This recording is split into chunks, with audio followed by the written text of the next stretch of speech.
The mother's hands trembled as she counted the few coins in her purse. Her voice cracked when she whispered, "I don't have enough. My child needs this medicine." Tears streamed down her face, the weight of helplessness crushing her. Behind the counter, Michael didn't hesitate for even a heartbeat. He pushed the money aside, placed the medicine gently in her hands, and said firmly, "Money doesn't matter. Your child does." She clutched the box as if it were life itself, unaware that this single act of kindness would ripple far beyond the walls of the pharmacy. Because just 12 hours later, flashing lights and television cameras swarmed the front of Michael's store, and the world was about to learn what true compassion looked like. The small bell above the door chimed softly as Sarah Martinez pushed inside, her 4-year-old daughter Emma clinging to her coat. The October rain had soaked through their thin jackets, and Emma's labored breathing filled the quiet pharmacy with a sound that made every parent's heart ache. Sarah's hands trembled as she clutched the prescription, the paper damp from her sweaty palms, and the tears she'd been fighting since the doctor's office. Sarah hadn't slept in 3 days. Emma's fever had started Monday morning, just a slight warmth that Sarah thought might be teething. By Tuesday, it had climbed to 102. Wednesday night, Emma was burning at 104 degrees, delirious and struggling to breathe. The emergency room visit had drained Sarah's last $150, money she'd been saving for Emma's daycare fees. Now, standing in this small pharmacy at 8:47 p.m., just minutes before closing, Sarah felt the weight of every decision that had brought her to this moment.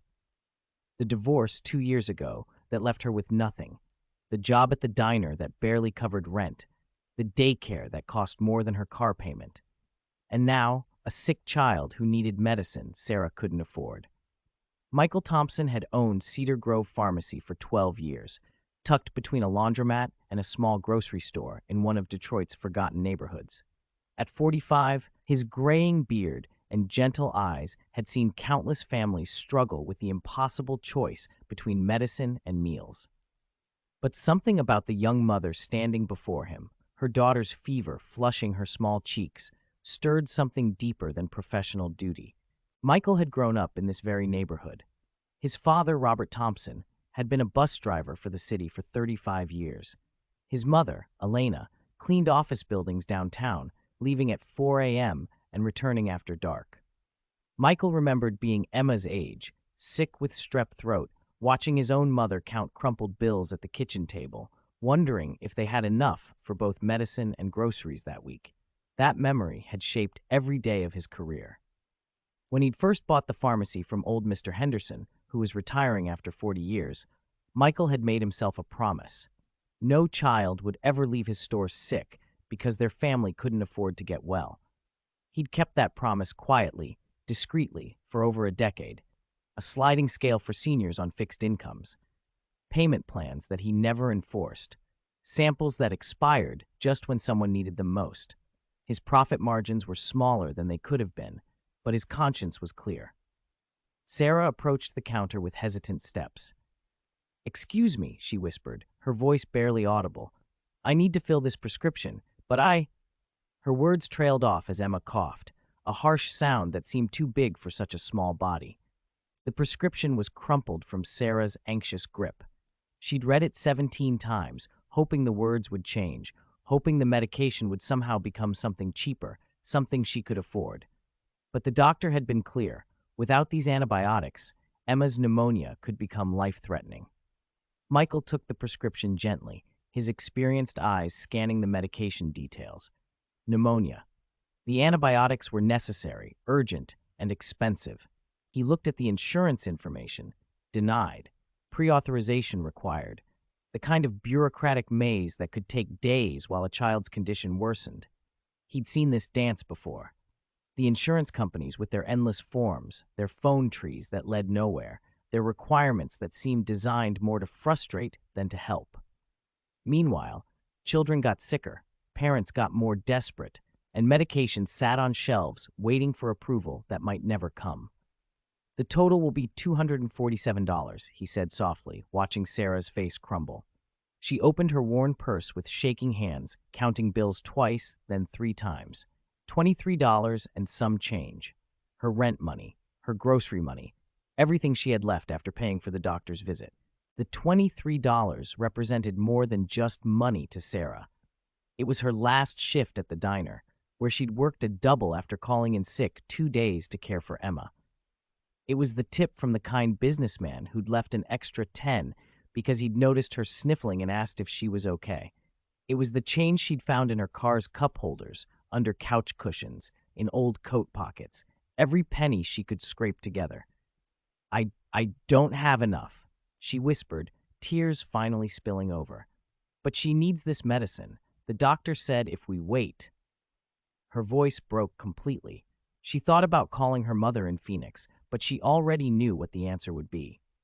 Her mother was living on Social Security, barely making ends meet herself. Sarah's sister was a single mother too, struggling just as hard. There was no safety net, no wealthy relative, no savings account. There was just this moment, this impossible choice between her daughter's health and mathematical reality. Emma tugged at her mother's coat. "Mommy, why are you crying? Am I going to be okay?" The question pierced Sarah's heart. How do you explain to a 4-year-old that sometimes being okay depends on money you don't have? How do you tell your sick child that the medicine that could help them is right there, just out of reach? That's when Michael made a decision that would change everything. He didn't think about store policy. He didn't consider his profit margins or worry about setting a precedent. He saw a sick child and a desperate mother, and 20 years of professional ethics crystallized into a single moment of human compassion. "Money doesn't matter," he said firmly, reaching for the medication. "The child does." Sarah stared at him in disbelief. "But I can't pay. You can pay me back when you're able," Michael interrupted, though they both knew she might never be able to. "Take care of Emma. That's all that matters right now." He handed her the medication along with a small care package, children's Tylenol, throat lozenges, and a card with his personal cell phone number. "Call me if you have any questions about the dosage, day or night." Sarah clutched the medicine to her chest, tears flowing freely now. "Thank you," she whispered. "Thank you so much. I promise I'll find a way to pay you back." "Just take care of that little girl," Michael smiled, kneeling down to Emma's level. "You're going to feel much better soon, sweetheart." As they left, the pharmacy fell quiet again. Michael returned to his work, filling prescriptions, answering questions, helping elderly customers understand their medications. It was just another day, another act of kindness in a life filled with them. He had no idea that someone had been filming through the window. But the weight of what he'd just done began to settle on his shoulders. $247. For a small pharmacy like his, it wasn't devastating, but it wasn't nothing either. It was medication costs, utilities, rent on the building. It was the difference between a profitable month and breaking even. Michael's wife, Lisa, would understand. She always did. After 15 years of marriage, she knew her husband's heart sometimes overruled his business sense. But there would be a conversation at dinner, a gentle discussion about sustainability, about how they couldn't save every family if they didn't take care of their own business first. He thought about his own daughter, Jessica, away at college on a scholarship they still had to supplement, about his aging parents, who were starting to need more help, about the pharmacy's aging infrastructure, the refrigeration units that were overdue for replacement, the insurance premiums that seemed to climb every year. But then he looked at the door where Sarah and Emma had just exited, and he knew he'd made the right choice. Sometimes being right isn't about the numbers. Sometimes it's about the person you see in the mirror every morning. Mrs. Rodriguez, who ran the grocery store next door, had watched the entire interaction. She'd pulled out her phone when she saw Sarah crying, initially worried about the young mother's distress. But when she witnessed Michael's incredible generosity, she kept recording. That evening, she posted the video on her community Facebook group with a simple caption, "This is what a real hero looks like." Mrs. Rodriguez had known Michael for 8 years, ever since she'd opened her small grocery store. She'd watched him help countless neighbors, always quietly, always without fanfare. She'd seen him deliver medications to elderly customers who couldn't make it to the pharmacy. She'd watched him stay open late for emergencies, come in early for urgent prescriptions. But this was different. This was a man literally giving away his livelihood to save a child he'd never met before. This was the America she'd immigrated to 30 years ago, the America where neighbors helped neighbors, where communities took care of their own. The video was grainy, the audio muffled, but the emotion was crystal clear. Michael handing over the medication, Sarah's grateful tears, Emma's small hand reaching up to thank the kind pharmacist. Within hours, it had been shared dozens of times. By morning, thousands. The comments poured in. This man restored my faith in humanity. We need more people like this in the world. God bless this pharmacist. I'm driving across town to fill my prescriptions at his pharmacy. This is what real Christianity looks like. Someone start a GoFundMe to pay him back. But the comments that moved Mrs. Rodriguez most were from other parents. I've been there, standing at a pharmacy counter, counting money, praying it's enough. Every parent has felt this desperation. Thank God this man was there. This could be any of us on our worst day. But it wasn't just social media attention that was building. Dr. Patricia Williams, the pediatrician who had treated Emma, saw the video that evening. She recognized the prescription, the desperate mother, and felt a surge of professional admiration for the pharmacist who had stepped in where the insurance system had failed. Dr. Williams had been practicing pediatric medicine for 22 years. She'd written thousands of prescriptions, knowing that some would never be filled. She'd watched parents leave her office with medications their children needed but couldn't afford, knowing she might see those children again in worse condition days or weeks later. The system was broken, and everyone knew it. Doctors prescribed medications they weren't sure patients could afford. Pharmacists dispensed or didn't dispense based on ability to pay rather than medical need. Insurance companies created barriers that seemed designed to discourage rather than facilitate care. And in the middle of it all were families, sick children, desperate parents. But here was Michael Thompson, a pharmacist who had decided to step outside that broken system, who had chosen humanity over policy, compassion over profit. Dr. Williams felt something she hadn't felt in years. Hope. Dr. Williams had connections. Her medical school roommate now worked in the state health department. Her brother was a journalist for Channel 7 News. And her husband, he was deputy health commissioner for the state of Michigan. More importantly, she had credibility. 22 years of fighting for children's health, of advocating for better policies, of seeing firsthand what happened when bureaucracy got between sick kids and the care they needed. By 6 a.m., Dr. Williams had made 3 phone calls, and she was just getting started. Michael arrived at his pharmacy at 7:30 a.m., just like every morning for 12 years. He unlocked the door, turned on the lights, and started his usual routine of checking inventory and preparing for the day. The first sign that something was different came when he noticed 2 news vans parked across the street. His routine was sacred to him. Coffee first, always from the same blue mug Emma had given him last Christmas, with "World's Best Pharmacist" printed in crayon bright letters. Then, inventory check. What needed to be ordered, what was running low, which medications needed special temperature monitoring. Then a review of the day's prescriptions that had been called in overnight. This morning, that list was longer than usual. Much longer. Phone messages from customers he'd never heard of, people wanting to transfer their prescriptions to his pharmacy, reporters wanting interviews, producers from morning shows requesting appearances. But most unusually, there were 3 voicemails from state health officials, including one from someone who claimed to be the state health commissioner herself. Michael assumed it was a prank. State commissioners didn't call small neighborhood pharmacies at 6 in the morning. Then his phone rang. Cedar Grove Pharmacy, this is Michael. Mr. Thompson? This is Director Janet Hayes from the Michigan Department of Health and Human Services. I believe we need to talk. Michael's blood ran cold. Had he done something wrong by giving away the medication? Was he in trouble for not following proper procedures? Were there regulations he'd violated? Could he lose his license for dispensing medication without payment? Sir, I can explain about yesterday. The child was very sick and... Mr. Thompson, Director Hayes interrupted gently. You're not in trouble, quite the opposite. Can you meet me at your pharmacy in 1 hour? I'd like to discuss a proposal with you. The next hour was the longest of Michael's life. He called his wife, who reassured him that he'd done nothing wrong. He called his lawyer, just in case. He paced behind his counter, straightening bottles that were already straight, reorganizing inventory that was already organized. When he saw the official state vehicles pulling up outside, followed by the news vans he'd noticed earlier, Michael felt his heart hammering against his ribs. Whatever was about to happen, it was bigger than anything that had ever happened to his quiet pharmacy. 1 hour later, Michael stood behind his counter watching an entourage enter his small pharmacy. Director Hayes, a composed woman in her 50s, led the group.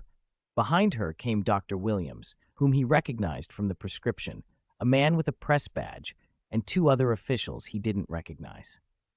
"Mr. Thompson," Director Hayes began, "yesterday you demonstrated exactly the kind of compassionate healthcare we're trying to promote across our state. Your actions have inspired us to move forward with a program we've been developing for months." She paused, looking around the small but well-organized pharmacy. "How would you feel about becoming the pilot location for Michigan's Community Care Pharmacy Initiative?" Michael blinked, confused. "I'm sorry, what does that mean exactly?" Dr. Williams stepped forward. "It means the state would provide emergency medication funding for families who can't afford their prescriptions. You would be the first pharmacy authorized to dispense life-saving medications immediately with state reimbursement while we work through insurance complications. Think of it as making what you did yesterday the standard of care rather than an exceptional act of kindness," added Director Hayes. The reporter, whom Michael now noticed was setting up a camera, stepped forward.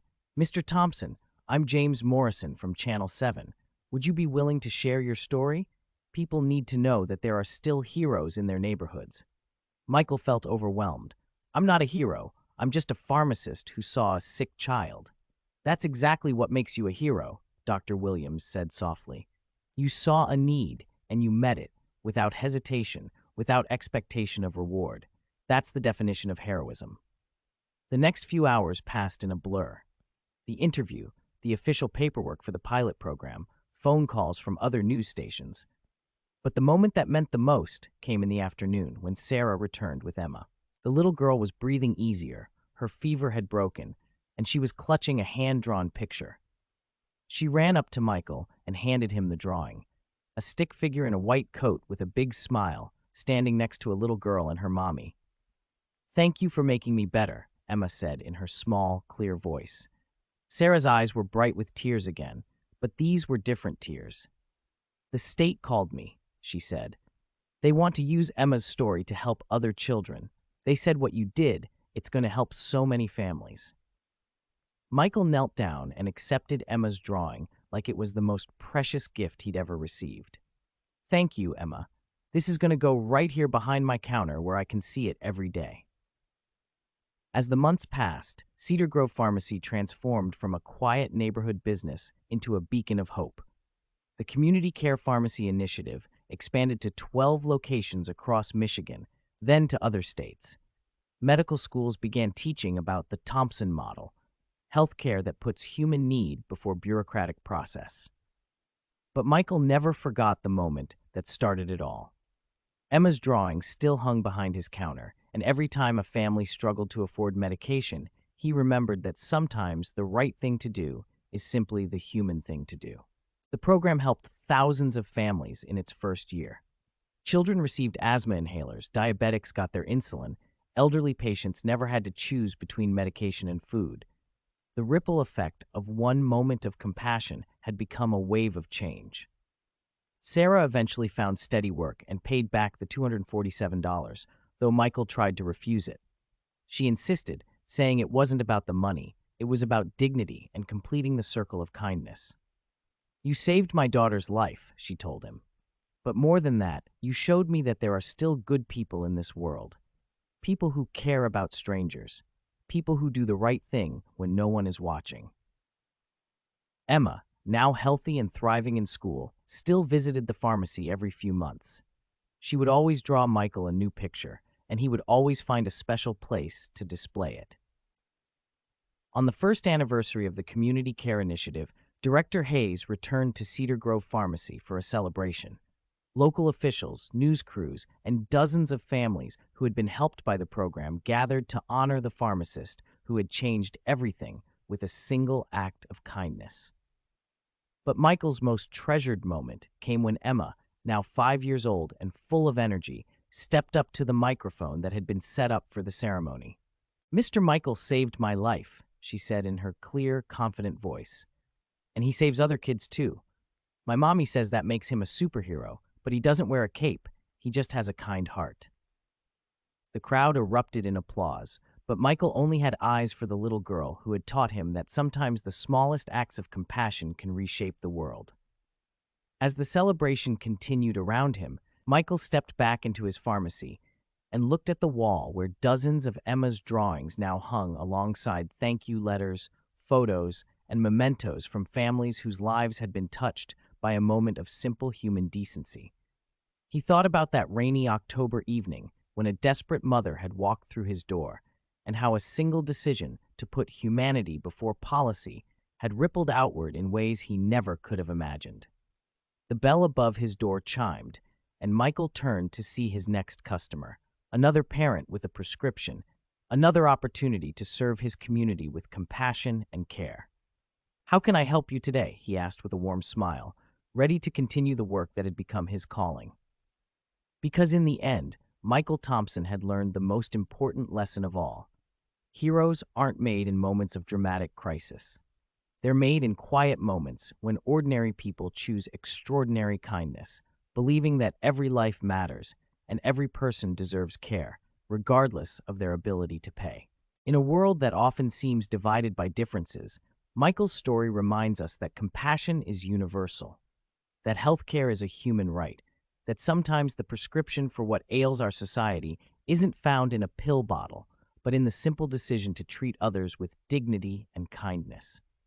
What started with a sick child and $23 had become a movement that changed how an entire state approached healthcare for families in need. And it all began with a pharmacist who understood that some things, like a child's health, a mother's love, and basic human decency, are indeed priceless.